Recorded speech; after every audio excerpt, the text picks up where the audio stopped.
ところの話を移りたいと思います。これがこのお話の最後のことになりますけれども、現在私どものお客様の間でインテリジェンスとしての進化あるいは概念というものがどう変化しているかということでお話ししたいと思います。これは Esri の技術のデモというよりはインテリジェンスとして競技がどのように変わっているか、そして技術がそれに対して対応していかなければいけないということになります。インテリジェンスの歴史を見てみますと4段階ありました。まず第1段階としては第二次大戦後直後、共産党の台頭、そしてその中でヒューミント、人間からのインテリジェンスをどのように使用するか、ソ連、そして、この地域であれば北朝鮮の活動、これが、インテリジェンス情報がプロのお仕事になった頃であります。60年代からそれ以外のインテリジェンスの、手法が台頭しました。しかし縦割りであり、どちらかというと情報の収集に集中した、またリソースに、制約がありということで、それの使用も限られていました。しかし、ウォルソーパクト、北朝鮮、あるいは、まだ共産党の脅威がありました。しかし、2000年頃から第3、段階になります。テロリズムの台頭、地域紛争、そして非対称型の非伝統型の従来型の、闘争、また UAV、情報技術の台頭、そしてまた、国内での脅威、我々の、国家、安全保障に対しての脅威が国内から起きます。そして、分散型のインテリジェンス、そして現在第4段階でいると言われています。テラ、サイバー、あるいは大量破壊兵器より、移動可能なもの、そして必ずも国家が運用するものではない、またマルチインテリジェンス、ビッグデータ、情報の型、それをいかに整理するか、また非常に多様なグループが国家という形で行動するのではなく、ロシアなど一部は国家ありますけれども、ただ分離主義、あるいは、軍として、挙動、あるいは振る舞いが変わっていると言います。技術の進化という話をすでにしましたけれども、さまざまなコンテンツ、情報源があります。さまざまなセンサー間情報、データ過剰があります。さまざまなアプリケーションもあります。情報の共有もリアルタイムでできるようになりました。そして情報の可視化、それを理解し、分析し、さまざまな形で活用できます。技術、それを可能にしてくれるのは仮想化、クラウドコンピューティング、また強大なエコ処理、インターネット・オブ・リングス、もののインターネット、それぞれの課題をどう解決していくのか。しかし、やはりこれの、主張点というのは探査型になった中でいないということであります。以前は標的がどこにあったか、ロシア、北朝鮮の、兵士はどこにあったか、またシグネチャーもよく理解しました。実際にシステムの燃料投下をしている、あるいは実際に兵舎に部隊が統治すると、その振る舞いを見ることによって、今後何が展開されるかというのが予測できました。しかし今全く違います。全く未知の脅威がある。誰が脅威であるかもわからない。したがって全く未知のものを発見しなければいけない。そんなことによって発見することによってこれまでの伝統的な手法が使えるようになるということです。アメリカにおきましては、新しいアプローチ、新しい方法、概念、アクティビティベースインテリジェンスがあります。そして国防総長官はこれに対しても価値を持っています。すでに2010年にそれは認識されていましたが、まだまだ多くの人たちはこれをどう活用できるか、ワークフローはどうなるか、どういう意義があるか、どういう技術であるかということで完全に理解されていません。実際にこのインテリジェンスの方法でありますけれども、活動にフォーカスした情報の収集分析、そして、このエンティティがどのようなトランザクションをしているか、どういう情報であるか、どういう、背景であるか、これはよくわかりません。これは、時空間的な分析方法、ロケーション、時間、GIS 技術の活用、それによって、相関、関連性というものを発見する。そして未知のものを基地のものにしていく。そしてまたネットワーク、どのように連接しているか理解する。そして我々の知識を育成し、そしてそれに合わせた情報の収集をする。したがってマルチインテリジェンスデータをしなければいけない。これはタスキングから、収集、処理、これまでされてまいります。これまではタスキング、関心のアセットに対して、タスキングを行って、そして選択的にしなければいけない。そしてまたデータの収集も非常に焦点を絞ったものになりました。今現在、それが変わってきておりまして、いかにその情報を処理し、そして活用をいかに迅速にするかということが重要になっています。ABI には4つの柱があります。まず、ジオレフェンスを使って発見をする。すべての情報を地図上に載せる。地図をそれを統合する手段として使う。すべてのデータは中立として扱う。インターネットから来た情報がスパイサテライトの情報に比べて価値がどうこうということはありません。すべて中立。そして、インタグレーション、ビフォーエクスプロイテーションという活用の前の統合ということであります。すべての情報がなくてもそれを統合していく。ということで、ヒューメントがセグメントの補足をする。そしてまた順序というものを中立にしていく。常に情報を集め、常にデータを集める。何か問題があったときに初めて情報を集めるのではなく、実際に質問が出る前に答えが出ているということもよく言っています。それで全員情報を集めなければいけないと思います。それを実行するための技術といたしまして、ジオエンリッチメント、それからリアルタイムの分析、タイムリーな分析をする、ビッグデータをどう活用できるか、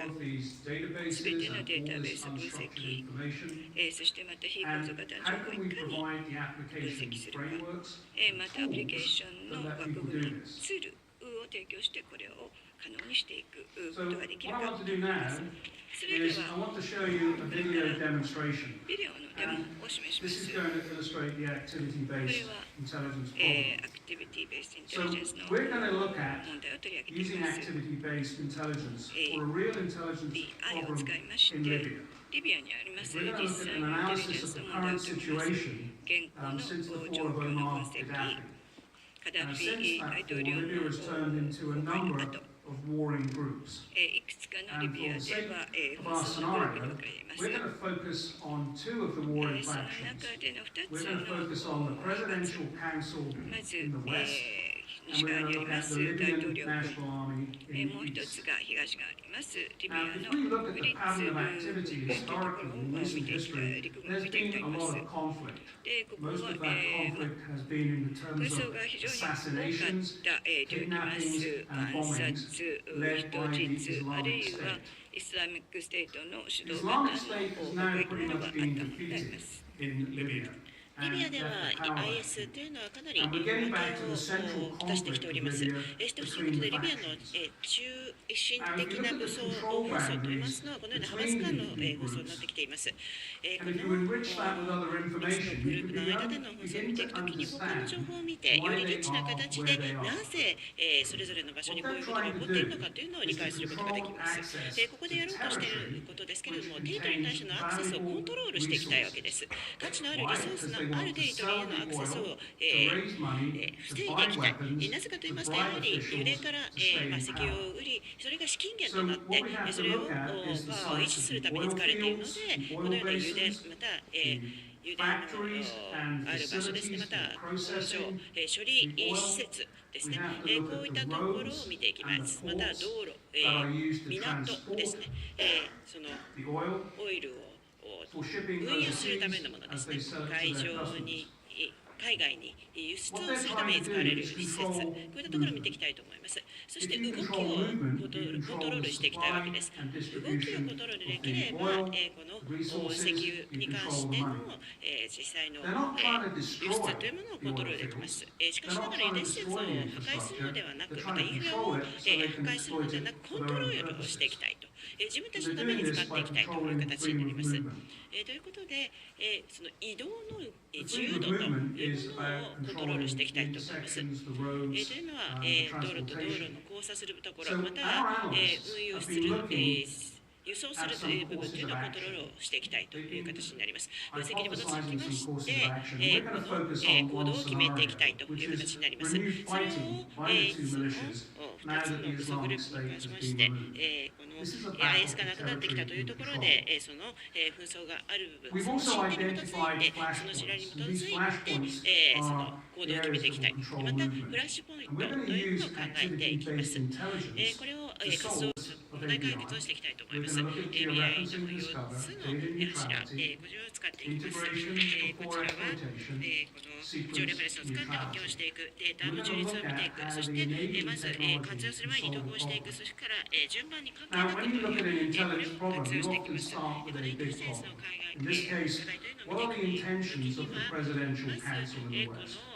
西部にありますが、ニューヨークの意図が何であるのかということを考えていくことが必要になります。彼らが油田をさらにコントロールしようとしているのか、どういう標的を考えているのか、そしてその移動の自由度を行うために何ができるのかというのを考えていきます。そのためには、主な人たち、主な活動というのを特定をしていくということが必要になります。BI におきましては、シンプルな計測に基づいています。誰が、そしてその誰がどこにいて、そのどこに誰がいるのか、またそのウェアというその反対の考え方も取っていきます。まず、主なですね、輸送経路の交差するところ、それを特定をしていきます。まずですね、パターンの分析を使いまして、リアルタイムなデータ、それから履歴データを使って行っていきます。まず位置情報から考えていこうという形になります。情報源が、まず主に3つあります。まずは位置情報のセンサーされたものですね、GPS のロケーションがあります。または、市議があります。そして、車両に関しまして、ライセンスをですね、自動的に検知をしていくもの。ございます。そして、これは自発的に添付されたものではないかもしれませんけれども、オペレーションセキュリティがなく、ソーシャルメディア、クレジットカードの使用であったり、また上達されました写真を使って使われた情報があるかもしれません。また観察された情報というのもあるでしょう。これまでにも活動をモニターしていた。それをインテリジェンスを使ったり、またビデオを使ったり、またいろいろな衛星画像で撮られたものもあります。そういったさまざまな情報をすべて統合して、きまして、どこに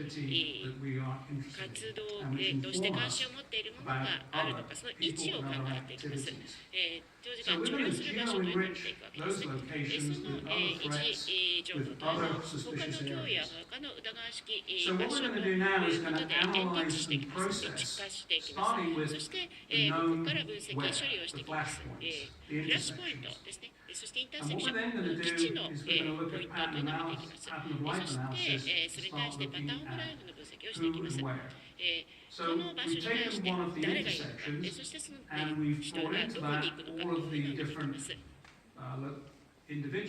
それぞれの人々、または人に関して持つデータですね。このインターセクションに来た人が、どこに行くのかというのを見ていきます。その人を特定しまして、その人が、北に行くというのを見ます。その北というのは、とてもこの移動の自由度というところでとても極端な場所であるというところに行ったというところが分かります。それが疑わしきものというところに伝えます。なので、それが誰なのかと知りたいという形になります。まず位置を見て、そしてその位置関係のさまざまな情報を統合していきます。そしてリアルタイムの分析をそれに対して行っていって、またこれまでの歴史的な履歴の情報とを見て、それを統合し、それによってより良い理解をしていきます。その人が何をしているのか、そしてどこでやっているのかというのを理解するのに使っていきます。この位置、ロケーションというコンセプトを使いまして、もう一つのロケーションを見ていきます。離散型のロケーション対離散型ではないロケーション。離散型ではないものもあります。例えばショッピングモールとか公園に行って人に会うという場合というのは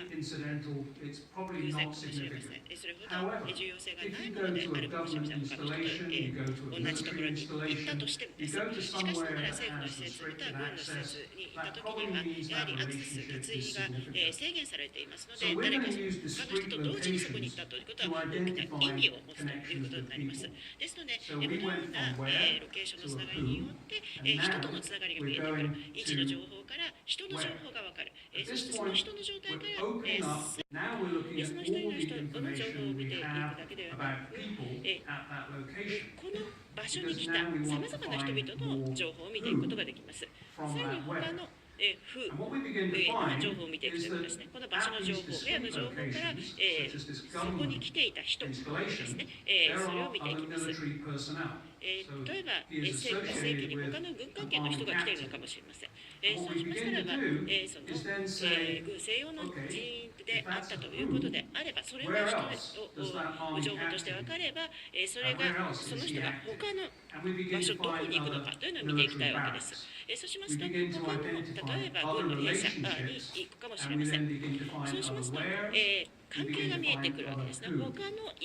位置情報と、また他の人の情報とのつながりが見えてくるということになります。またそこからですね、現物が見えてくるという形になります。さらに分析をしていきます。このシナリオでは、他の画像また動画を見ることによりまして、この疑わしき人物が、例えばですね、兵器部隊と関わりがあるようなところが見ていきます。従来型のインテリジェンスを使って、そこは連携をさらに理解を深めていくことができます。どこでオペレーションしているのか、どこに行くのか、そして特別な資産ですね、ドローンであるとか他の活動を使いまして、情報を取るわけですが、その情報を取る産業をターゲットを占めるということができます。未知であり未知であったもの、そこから疑わしい人物が見えてきた。そしてこの疑わしい人物に関しましてターゲットを絞って情報収集をしていくことができます。この人の派閥、これが見てきます。そしてそれの大部分の兵器です。そしてそれをコントロールをし、他のリソースに対しての影響を上げていくというところにつなげていきます。これは一人の分析官から始まっていったものですが、さまざまなインテリジェンスで行われてくることを統合していくことができます。ですので分析機関、ただ一人の成果ということにはなりません。共通のフレームワークを使って情報を統合化していきます。GIS の共通技術を使って情報を統合していきます。未知の未知であったものを基地の基地という形になります。基地が分かる、そしてシグニチャーも分かった、そして行動も分かったと、それをモニタリングできる、しかも効率高く、ターゲットを絞ったモニターができるという形になります。結論になりますけれども、GIS というのは、国防に関しましての主な技術にもなります。そして時空間のツールを与えてくれるものです。時間の位置に関しましてのツールになります。GIS のプロだけではなく、GIS を使わない人、すべての人がそこから恩恵を受けることができます。GIS というのは、その精度の高い権威的な情報、そしてまたそこを元にしまして、セキュリティコミュニティまたこの国のに対しましての有用な情報を与えるものになります。そしてまたシステムオブレポート、システムオブエンゲージメント、システムオブインサイト、こういったものを組み合わせていくことができます。アルゼンチンのその例というのが動画でもあったかと思いますけれども、これはもう実現されております。